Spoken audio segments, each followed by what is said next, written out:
എത്രയും പ്രിയപ്പെട്ട കുട്ടി, ഉടനെ തന്നെ നിന്റെ വീട്ടിൽ ഒരു മഹത്തായ ആഘോഷം നടക്കും. വളരെ നാളുകളായി പ്രതീക്ഷിച്ചിരുന്ന ഒരു നല്ല വർത്തമാനവും നീ കേൾക്കും. കുറച്ച് വർഷങ്ങളായി നീ പ്രാർത്ഥിച്ചു കൊണ്ടിരുന്നത്.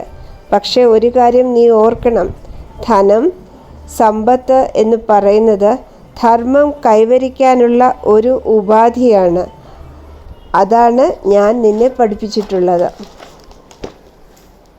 ഈ സമ്പത്ത് നീ മാത്രം അനുഭവിക്കാതെ ആവശ്യമുള്ളവർക്കും കൂടി ഏത് രീതിയിലാണോ അവർക്ക് വേണ്ടത് അങ്ങനെ നീ പങ്കിടണം.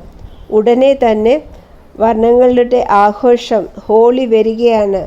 നീ നിൻ്റെ കുടുംബത്തോടും കൂട്ടുകാരോടും കൂടി ഹോളി ആഘോഷിക്കണം. പക്ഷേ മാരകമായിട്ടുള്ള കെമിക്കൽസ് ഒന്നും ഉപയോഗിക്കരുത്. വെള്ളം ദുരുപയോഗിക്കാനും പാടില്ല. ഞാൻ നിൻ്റെ ഷിർഡിയാത്രയ്ക്കുള്ള ഒരുക്കങ്ങൾ ചെയ്യുകയാണ്. വിഷമിക്കാതിരിക്കൂ, സന്തോഷമായിരിക്കൂ.